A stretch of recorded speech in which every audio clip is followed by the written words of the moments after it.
Israel और फिलिस्तीन के बीच ऐसी जंग छिड़ी हुई है कि दुनिया दो धड़ों में बंटी दिखाई दे रही है। हमास और इजराइल के बीच इस जंग में अब तक 5000 से ज्यादा लोग अपनी जान गंवा चुके हैं। कहा जा रहा है कि हमास को उकसाने के पीछे हिजबुल्लाह भी है। लेबनान में बैठकर उसने इजराइल पर कुछ रॉकेट दागे हैं। इजराइल ने भी इसका जवाब दिया है। हिजबुल्लाह को जानने के लिए थोड़ा लेबनान को जानना होगा। फ्रांस के कब्जे से ये मुल्क आजाद हुआ दूसरे विश्व युद्ध के दौरान। सन 1943 में आजादी का ऐलान हुआ।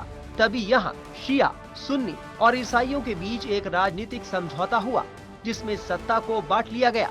सुन्नी मुस्लिमों के हाथ प्रधानमंत्री पद आया, ईसाई समुदाय को मिला राष्ट्रपति पद और तय हुआ कि संसद का स्पीकर कोई शिया होगा। करीब 3 दशक तक ये व्यवस्था आराम से चली, लेकिन फिर शिया और सुन्नी के बीच टकराव शुरू हो गया। हिजबुल्लाह की बात करें तो 2005 में इसने लेबनान की राजनीति में कदम रखा। संसद में इसके सदस्य हैं। देश के शिया बहुल्य इलाकों पर इसकी अच्छी पकड़ है। इसके सैन्य क्षमता की बात की जाए तो एक रिपोर्ट के मुताबिक हिजबुल्लाह के पास करीब 1 लाख लड़ाके हैं।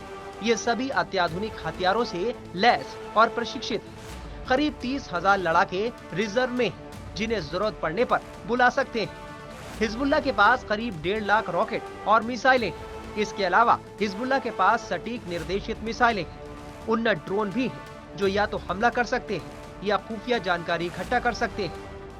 पिछले 40 सालों में हिजबुल्लाह की सबसे बड़ी उपलब्धि दक्षिणी लेबनान के कुछ हिस्सों पर कब्जा करने वाली इजरायली सेना के खिलाफ उसका गोरिल्ला युद्ध था। जब मई 2000 में इजरायल की सेना को पीछे हटने के लिए मजबूर होना पड़ा था। वहीं दूसरी ओर इजरायल की बात की जाए तो इजरायल के बारे में ये बात किसी से छिपी नहीं है कि वो दुनिया को हथियार बनाकर बेचता है। उसके पास सबसे लेटेस्ट टेक्नोलॉजी से लैस हथियार है। बाकी उसे अमेरिका का खुला समर्थन है। अमेरिका उसकी हर तरह से मदद कर रहा है, हथियारों से, स्पेशल फोर्सेस भेजकर और पैसे से। इस लिहाज से इजरायल हर तरह से आगे है। लेकिन हमास और हिजबुल्लाह को मिट्टी में मिलाने के लिए इजरायल को भी भारी कीमत चुकानी पड़ सकती है। इसीलिए इजरायल बहुत सोच समझकर कदम रख रहा है। अमेरिकी राष्ट्रपति बाइडेन भी इजरायल से कह चुके हैं कि वो गाजा में घुसने की गलती न करे, हिजबुल्लाह से टकराव से बचे। वहीं दूसरी तरफ हमास और हिजबुल्लाह का मकसद एक ही है, इजरायल की तबाही।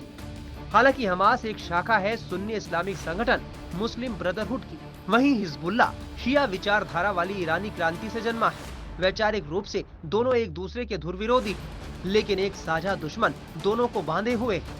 अगर हिजबुल्लाह इस लड़ाई को बढ़ाता है तो युद्ध का दायरा बहुत फैल जाएगा। अमेरिका समेत बाकी दुनिया को इस बात की चिंता सताए हुए है। हालांकि कुछ विशेषज्ञों का कहना है कि छोटी मोटी झड़पें तो ठीक है, लेकिन हिजबुल्लाह सीधे युद्ध का खतरा नहीं लेगा। वजह है कि उसने लेबनान में गहरी पैठ बना ली है। सीधा युद्ध हुआ तो 4 दशकों में उसने जो कुछ भी कमाया है सब खत्म हो जाएगा। Times now of Bharat digital की रिपोर्ट।